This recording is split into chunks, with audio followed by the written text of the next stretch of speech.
to realize that the most intuitive people are those who do not allow what society dictates to affect how they choose to live their lives.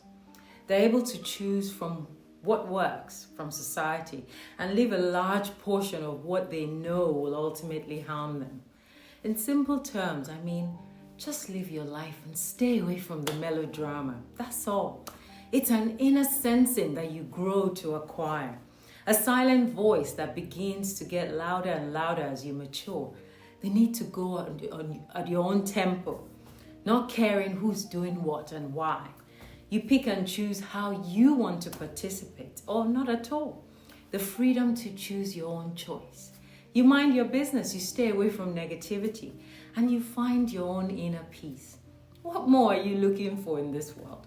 Knowing that not everyone will have your best interest at heart, but that's fine too. It's about finding a balance and trusting that higher intelligence that sees everything and mitigates to each one according to how they deserve. I often ask the question, does your environment shape you? Or do you have the ability to shape your own environment? And I realize it works both ways, depending on how much you want to condone in your environment and how much you wish to change. Someone who grew up in abject poverty, for instance, cannot say, oh, my environment has shaped who I am, so I'm just going to be poor for the rest of my life. No, he must get up and find his daily bread out of that environment. So it's a choice. Likewise, someone growing up in a beautiful environment, they can decide that, you know what, I'm going to desecrate it and throw trash all over it, not allowing that beauty to influence them. So it's also a choice. But I'm finding that the best choice to dealing with society these days is to be calm in the midst of all the chaos and the noise that's coming through, and be centered so that no matter the circumstances, because sometimes you will see people walk straight into your life just to disrupt it, to ruffle your feathers and expect you to blow up and react. I need you to disappoint them, because I've learned a very valuable lesson from this. To never stoop so low as to join in. Because you see, the energy that they're bringing to you, they want you to tap into that low frequency like them. Because misery loves company. But when you're calm enough to see it coming, you say, not today. You counter it by diffusing that negative energy with yours, so that you neutralize that funk that they're bringing to your doorstep. And at this point, you disappoint them.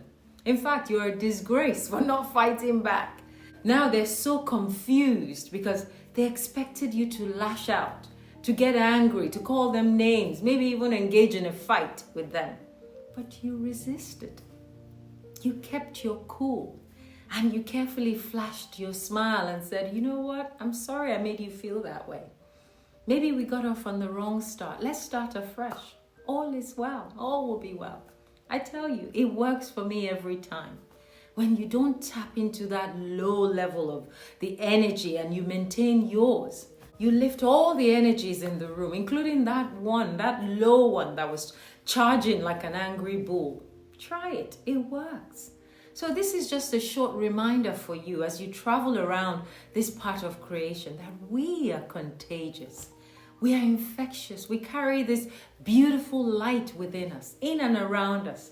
And it radiates and touches everyone that we meet. And this light that we are, we can use it to infect others, even in their lowest moments.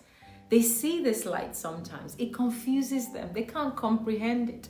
They don't even know why they're lashing out at you, why they're upset with you. I've often heard people say, that girl, she's so beautiful, is annoying. I'm upset. How can she be so beautiful? But don't forget that all of us, we're a sum total of all the experiences we've had, good or bad. And some people's reaction, their anger, their responses, their fears will come through. And that is how they will meet you. And their experiences shapes the way they see the world. So you have to cut them some slack. Because the road you are traveling on is so different. It is you who must keep your vibration high so that you don't get dragged down. It is not for nothing that we say birds of same feather flock together. Because sooner or later, you'll attract your own kind. And you'll find less and less of those that you are not homogeneous to as they gradually disappear from your circle. This is exactly what happened in my life. So may the laws of the universe rest their case on each and every one of us and bring to us our own kind, so that we may all flow together like a river with nothing obstructing it. So today, I wanted to remind you to choose the parts of society that best suits you and leave the rest. And when those characters find their way into your space, maintain your calm, center yourself, and stay on your high road. And your journey will be more peaceful and more joyful. So until next time, be kind to yourself and each other. Bye for now.